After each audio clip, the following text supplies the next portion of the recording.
Everybody, good Monday to you. This is Hondo Carpenter, your Las Vegas Raiders beat writer on SI and the host of the Las Vegas Raiders Insider Podcast, joined now by my much better looking other half who is rocking the Suzanne Summers hair. It's work hair. I like it. It looks really good, honey. Of course, I like your hair however you wear it, but it looks really good. I want to say this. Over 200 emails with people saying how much they enjoyed Shannon on the podcast, reading the questions. So she's not going to join me to talk cover 3 defenses or cover 2 defenses, but you are going to join me when we can do it to do viewer mail because I enjoy having you. Do you enjoy doing it? I do. And they wouldn't want to listen to me talk about a cover 2 defense either. No, although it is funny when we're out to eat with like an executive or a player and their wives or whatever, and we're talking football and you guys are talking shopping. Yeah, TJ Maxx and That is funny. But she's going to be here. But before we get started with the emails tonight, Shannon and I want to give a very special shout out to a guy that I don't think it's fair to call him a friend at all, but he's a guy that we know who's been very gracious to us, and we have so much respect for him. And that's Rory McIlroy, who won the Masters yesterday. So it's pretty awesome. From Shannon and I, Rory, congratulations. You are as good of a guy as you are a golfer. I wish I was more of a no, I don't. No, you don't. I don't, but I don't know how to word that. Anyways, I just don't say anything. Okay. But we're proud of you. We're proud of you, Rory. Congratulations. All right, go ahead. Okay, so the first 2 emails can be answered in one question, so I'm going to read them both. Oh, okay. That's kind of unique. Okay, here we go. Hi, Hondo. You have mentioned a few times recently about how the discipline of the Raiders showed after Antonio Pierce took over in 2023 was lacking with the 2024 team. How did that happen? And how does Antonio Pierce allow that to happen from one year to the next? How would you rank lack of discipline among the top reasons for the Raiders disappointing last year? Thanks, Hondo, and keep up the great work. Paul Tyler in Toronto, Ontario, Canada. Oh, Canuck from Canada. All right, good to have you. Hondo, I have listened to you and highly respect you for the last 3 years. I recently heard you on CBS radio and I was blown away by something you said. I'm not posting you up, but I'm in shock. You wrote about the Devontae Adams situation in detail. And on this radio show, the host even referenced you, told them before the season, this isn't going to be pretty. You never told us that.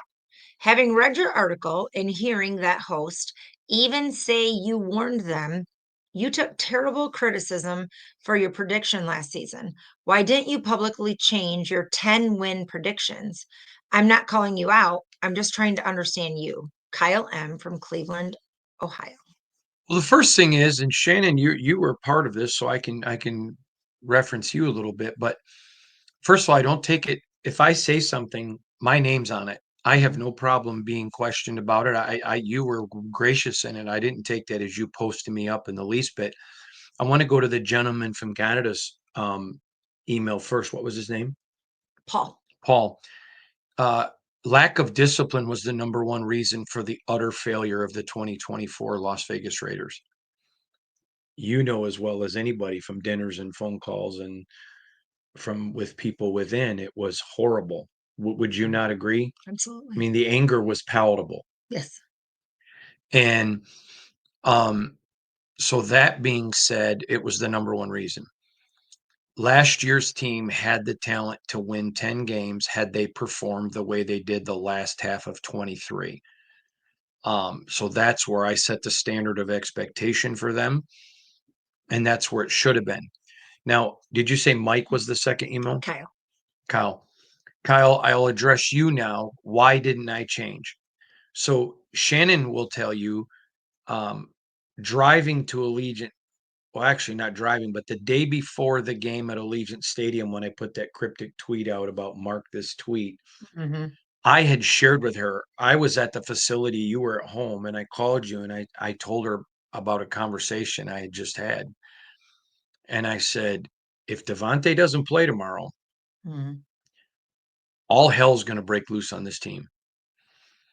And I told her, matter of fact, I asked you to pray for me. I said, pray for me. I don't want to sabotage the season, which the fans know I've already talked about why I didn't. But I have a job, a responsibility to report. So we actually even Right. prayed about how to handle it. I talked with Zeke about it. As you guys know, Zeke Trezor, man, we love Zeke, don't we? We do. He's such a Good kid. terrific human being. Gosh, we love you, Zeke. I call him a kid. Sorry, Zeke. We are The old enough kid to be his does. mother, but we love him. What a great person. But anyways,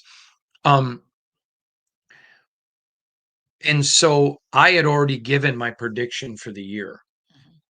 So if I would have, because based upon the talent and what we'd seen the year before, and all of it, that was a reasonable expectation for that team.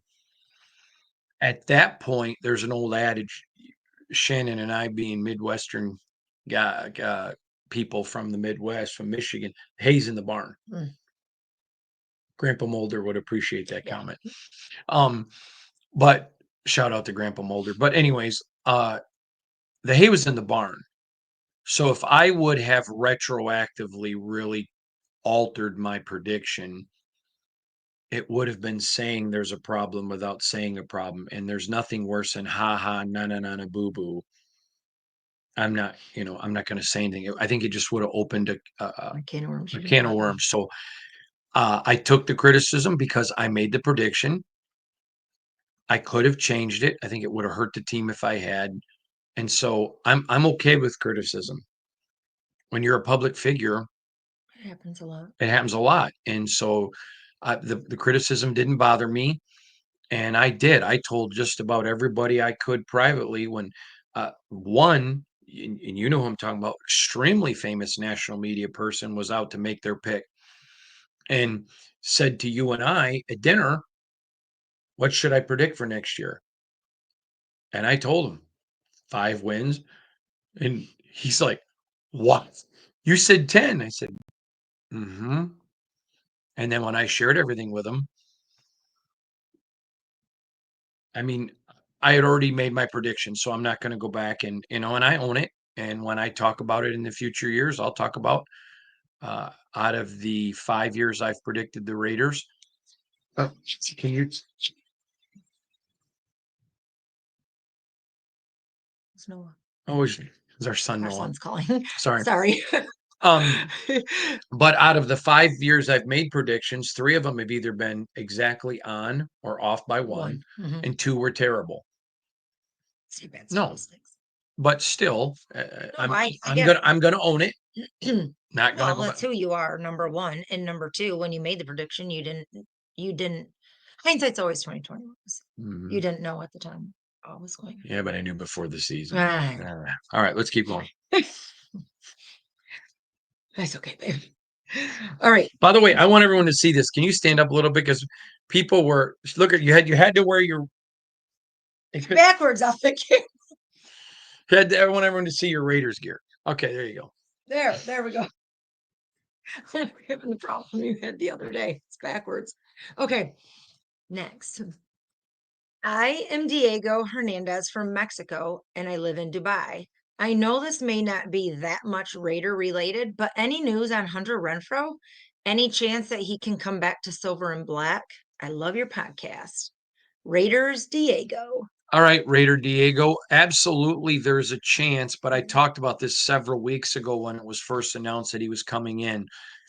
And I told you at the time, you're going to hear a lot of people coming in because they want to know where are people on their health, where are they in their physical conditioning.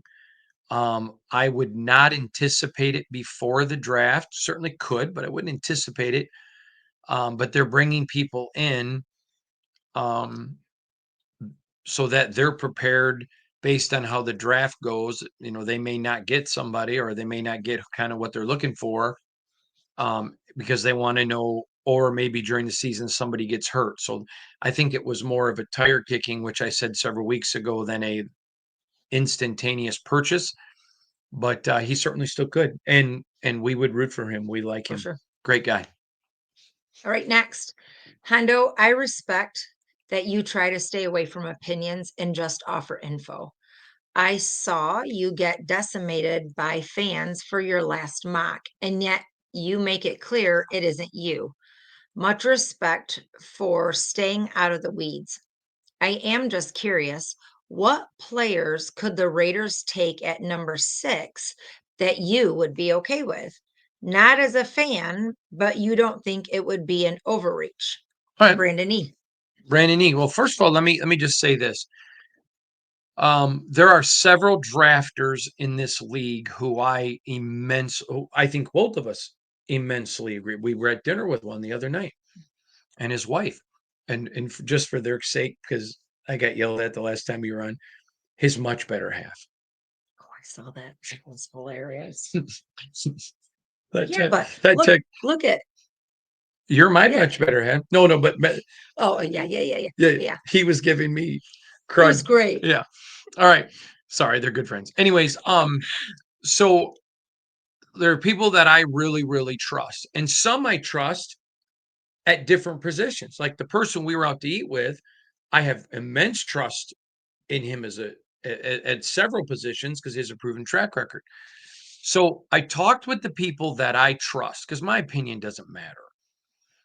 And I said, give me the guys that at 6 could be considered a little bit of a reach, but not bad enough that if you couldn't get a good trade that you would take them. And here are the names that I've got.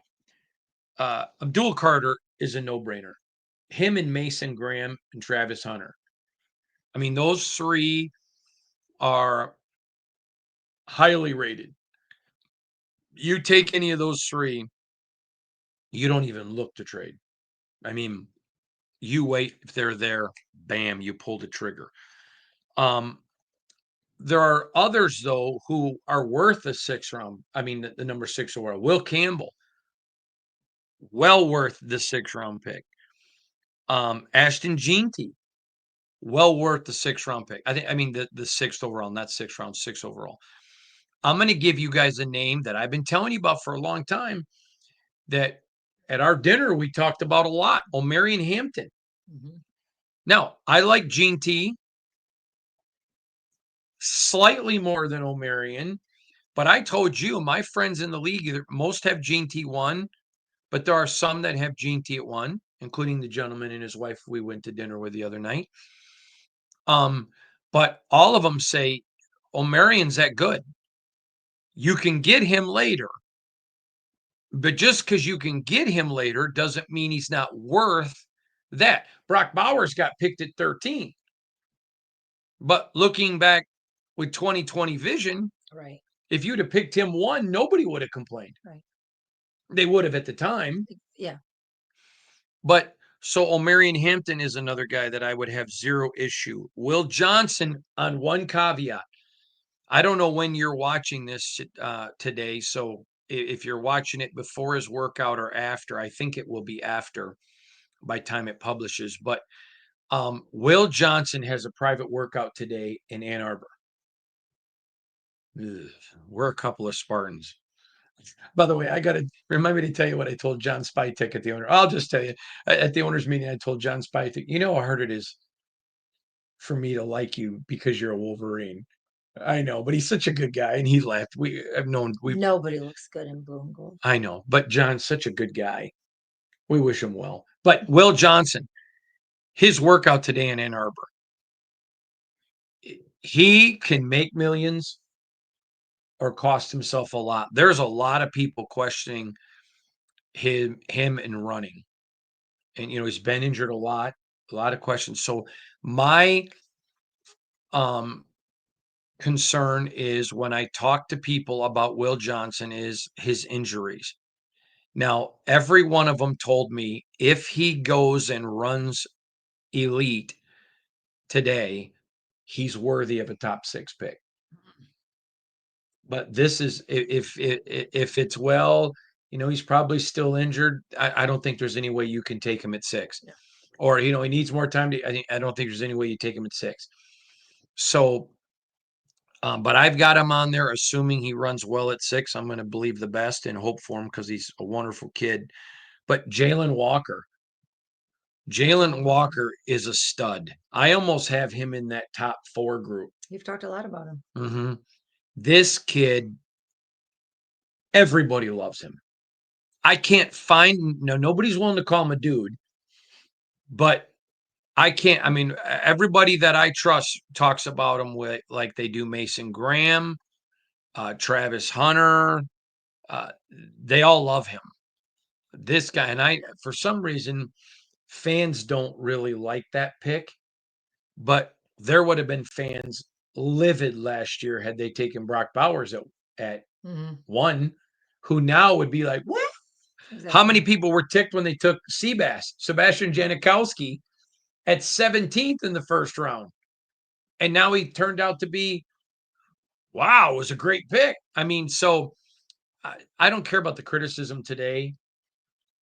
I would just tell the player, go shut your critics up. But Jalen Walker is a stud. So any one of those guys, literally, if the Raiders walked away with any of them, and I understand Gene T may go higher than 6. I don't think so. But him and O'Marion, regardless of where they get picked, just like Brock, and I'm not saying they're Brock, but just like Brock, it doesn't matter where they get picked, but that's where teams have them valued in this draft. All right. Got any more? Yeah. Several, actually. Hondo, to your credit, since you started covering my Raiders. I love that. My I Raiders. love it. Was this Mark Davis? Right. You have stood by your demand that the Raiders is not a first coaching job. Shouldn't be. Yeah, for sure. You even said it when it looked like the Raiders were hiring Ben Johnson. And while saying it with AP, you were very supportive. Why were you so supportive yet against it? I'm not trying to be tough behind a keyboard calling you out. I'm trying to learn, Nicholas C. Yeah, I love this. But people, don't worry about calling me out. If I said it, it's a great question. It's understandable, but so let's go back and talk about it. And even talked with AP about this. So it wasn't like I didn't have a conversation with AP about it. I don't think you come to the Raiders where they are now as a franchise. Obviously, John Madden, Mr. Flores, legends who were first-time coaches. But the Raiders weren't the Raiders that they are today then. And I had a conversation with AP. The problem is when you fire a coach in the middle of the year and put an interim in, you roll the dice that interim is going to catch lightning in a bottle, and then you really don't have a choice. So let me give you an example. When they didn't hire Rich Bisaccia, that was demoralizing to the locker room. Now, had they hired Rich, I think that Rich would still be the coach. And in the interest of full disclosure, we're friends with Rich. So, I mean, I'm not saying it to brag. I'm saying it so you don't think I'm saying it because Rich is my friend. I'm just saying it because I believe it. But you open up and it demoralized. And I think after what Mark saw with Rich, I think he felt like he had to. I know there was significant people in the organization. I know this for a fact. Shannon knows this for a fact, who did not want Mark to do that. But Mark chose to. It's his team. And I told AP, I said, once he got the job, I said, I'm not out to get you. I'm not a fan. My job's just to cover the team, but I'm gonna give you the absolute trust to do your thing. I'm going to give you the time. As you guys know, I always give time to new coaches. I think you have to. You have to give them time to go through 1 year, adjust their coaching staff, and have a draft and do another thing of free agency.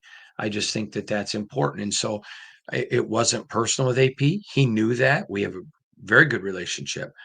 And once he got the job, I told him, I'm not going to be out there criticizing you. In fact, I'm going to keep reminding the people who wanted you when they get critical, You wanted him. you wanted them. And You I said would, that a lot. and I will say this to you. I want to go out here on a limb. I think you saw in 2024 why I don't support first year coaches. First time coaches, go somewhere else and learn. Go to Jacksonville, go to Cleveland, go to Carolina. But there are certain jobs you just don't get a first year guy at. There are too many things that this job entails. And remember, I talked the other night about it's like, guys, you put so much effort into winning your wife's heart, and then you get married and you stop. I hope you've never thought I've quit dating you or pursuing you. And because a lot of people, the goal is to get married or the goal is to get to the NFL. So much more after that. There's so much more after that. Or the goal is to, I want to be a head coach. Okay, well, you get the head coaching job. I remember Nick Saban saying this, that don't play for your first contract, play for your second, because that's usually bigger than your first. And it means you played well enough to stay. I tell this to Shannon every year on anniversary. Will you renew my lease? Because You've been a good boy. I want to win her heart every day. I want her to feel like that he is, his goal is to be a great godly husband as much today as when we first got married. And that's important to me that she feels that way.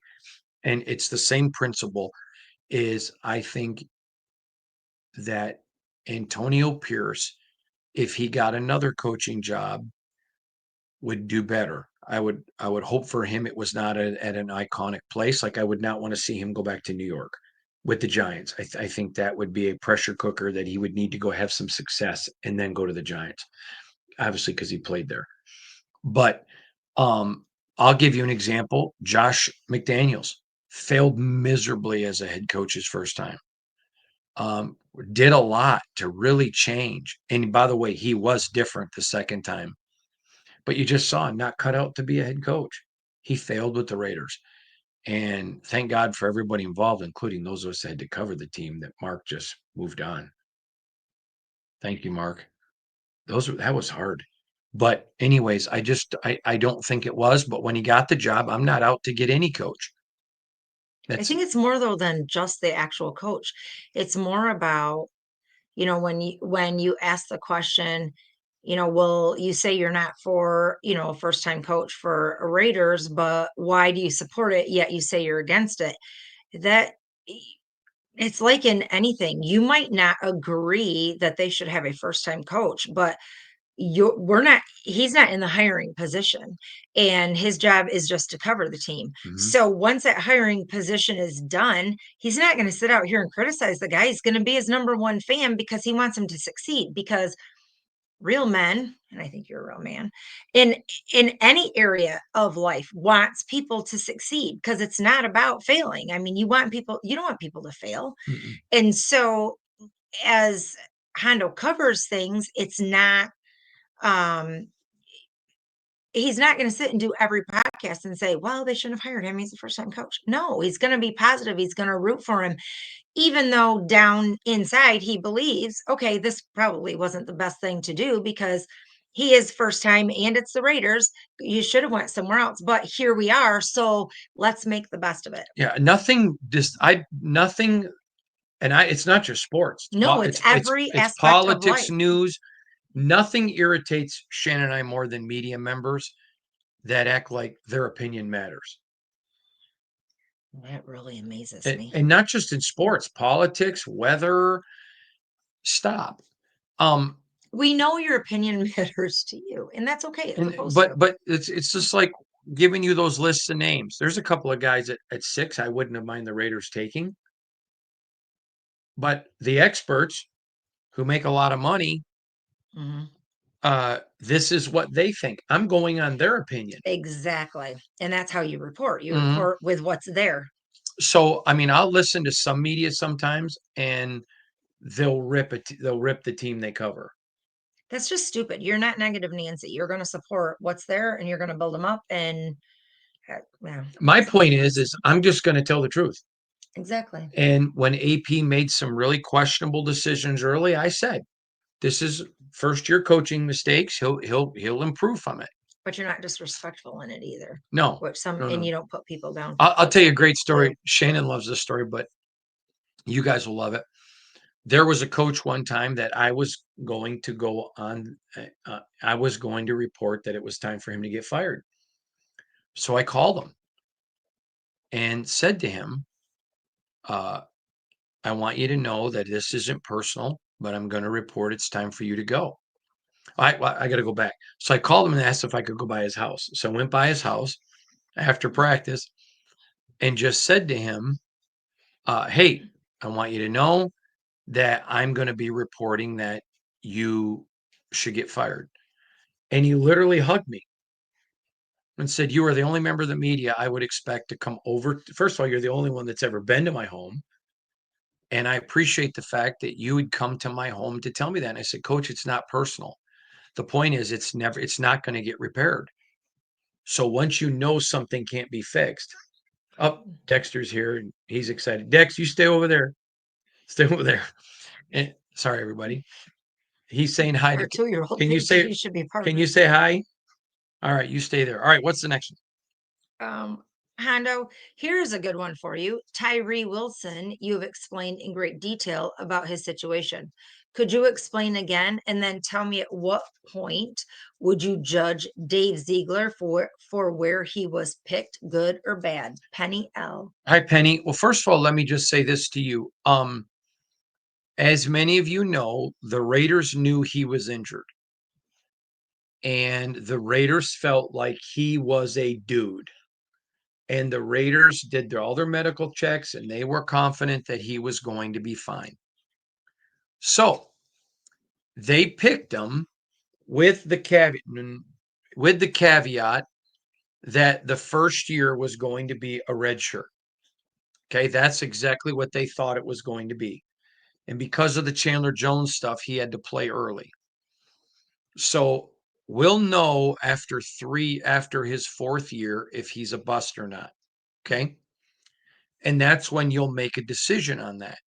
And if he turns out to be a bust, then we will absolutely say Dave Ziegler's struggled and made a very bad pick. There were a lot of people that were concerned about his injury picking him that high. Dave had no reservations. So Dave will own it.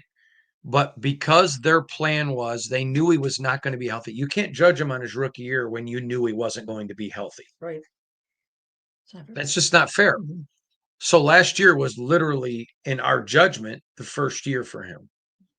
And now we're going to continue to find out. So, yeah, that's why. But we will absolutely judge Dave critically, good or bad, after that fourth year, which is going to be his third, because they knew picking him. That's not Tyree's fault. Right. And they knew it. Okay, let's go to the next. Hondo, my name is Scott, and you might remember me. I met you and your family and traveling partners on your trip to Cabo last week. What a joy to meet you and those guys.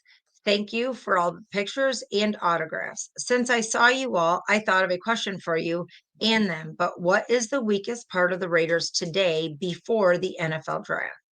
Promise the picture will stay private. By the way, is that the guy with the hat? I don't remember. Remember the guy with the hat? Mm-mm. We were in Denver. Oh, at the airport. It has to be him. It must be. All right. What was the question you wanted to know? Since I saw you all, I thought of a question for you and them. But what is the weakest part of the Raiders today before the NFL draft? Man, that's a good one, isn't it? That's a good Mhm. question. I would say that the weakest part of the Raiders right now.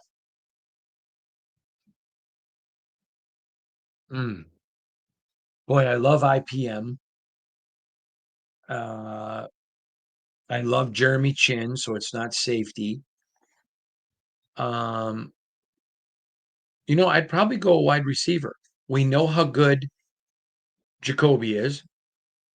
And I think Trey is going to have a breakout year because he's finally going to have a quarterback that he can get him the ball in stride. But they don't have a lot of depth there. So I would say wide receiver, but you still got two really good ones.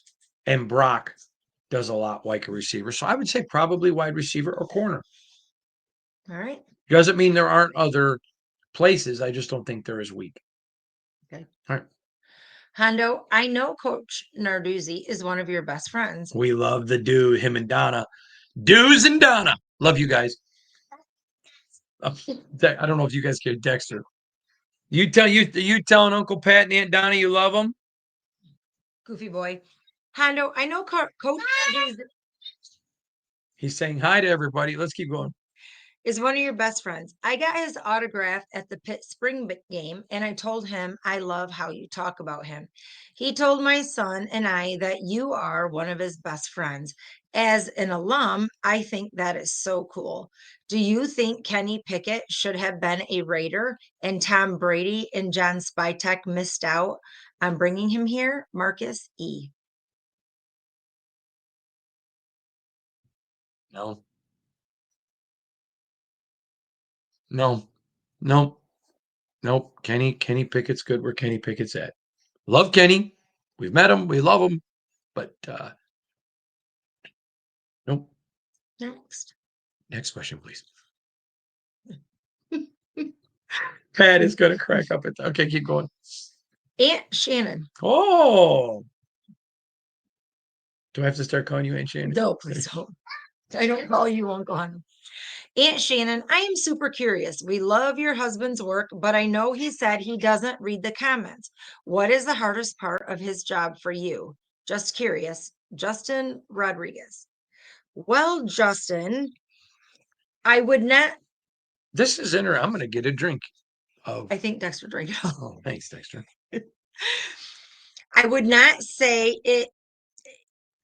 It's kind of weird because you say hard, but is it really hard? It's just not always fun.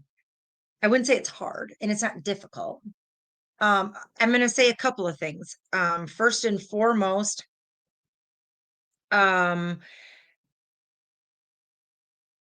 when he travels and I'm home with Dexter, I really miss him a lot because he's my best friend. So that is it, but that's not all of it. Just as much as up there is, I know a lot of behind the scenes.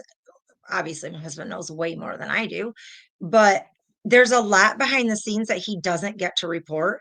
We have meetings and dinners and with players, and I mean, he's on the phone all the time with players, executives, with coaches, you name it. And all this news comes in that he cannot report.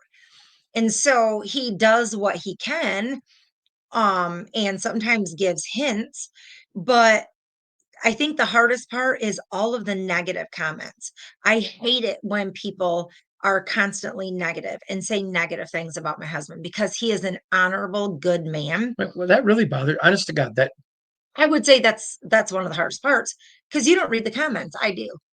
And so why do you I read get, oh, because the good ones are funny. Some of them are really good. Oh, well, how many times have I come to you and said, hey, this is a really good comment. You need to address it, or you need to answer this you have question. that. Or, Yeah. but that's not fun because too many people, oh, I'm going to tell you what, too many people have to think they're grown adults and didn't learn what their mamas taught them when they were little. And that is, if you don't have something kind to say, then keep your mouth shut because people are saying terrible things and they don't know. And in all reality, they're the ones who look stupid. Okay. All right. So I would say that's Is that it? Yeah.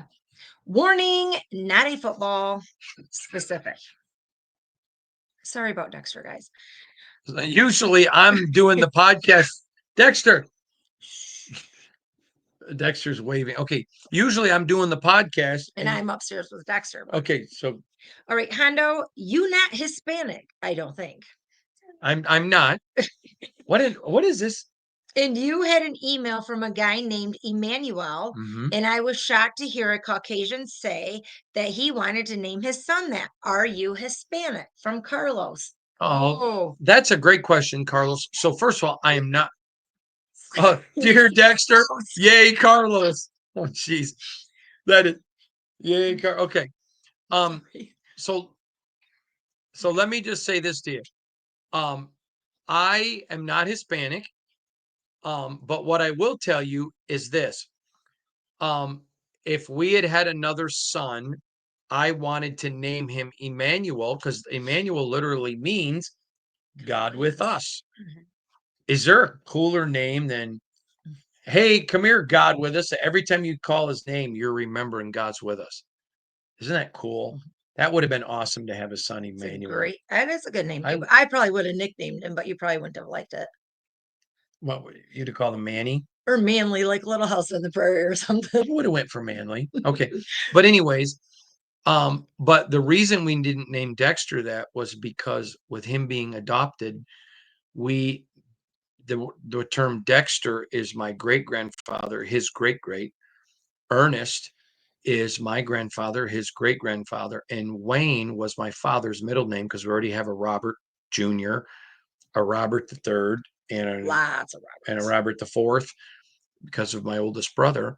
So we used Wayne, which was my dad's middle name, because we wanted Dexter to know that even though you may not have our chromosomes or our color, you are our kid and you are named after your grandparents and you have a heritage.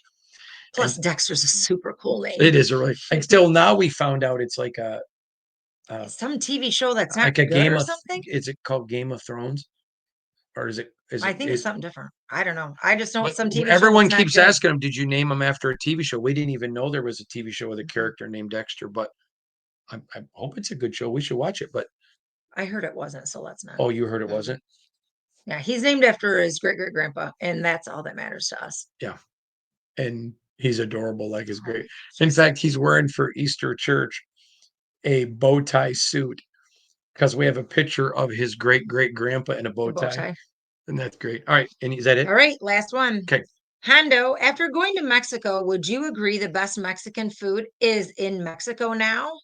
Come on, mijo. Admit it was much better than Papacito. You did not go there. Papacitos. Well, Cascadas that's a tough one. All right. So there's a place in Cabo that we love called Costados. Cascadas. Costados. See, Cascadas. Dexter. Cascadas. Cascadas. All right, whatever. Cascadas, Dexter says. Dexter loves it too. And when we go to Cabo, dear Dexter, yay, Cabo, yay, Cabo. When we go to Cabo, we love to eat breakfast, lunch, and dinner there every meal. And it's really, really, really good. And it's on the beach and it's really good. So I will say this. I don't particularly care for Mexican food in Mexico. Like you can't get cheese dip. They have this stuff called fonduto. Fondito. And it's not like queso. You don't have queso. Right. You do get sour cream, but it's just different. Their cheese is different too. Their cheese is different. And so I love the food in Cabo. I love Costados and a couple other places that we go. But no. Papacitos is the greatest. Papacitos is my favorite restaurant in America. It's my favorite Mexican food restaurant. And it's only second to my favorite restaurant in the world, which is in Nairobi, Kenya, Africa. It's called The Carnivore. Someday I'm going to go there and try. I would just challenge you. Go to Nairobi, Kenya. Go to The Carnivore. The trip itself is worth it. And then take a trip to Texas and go to Papacito.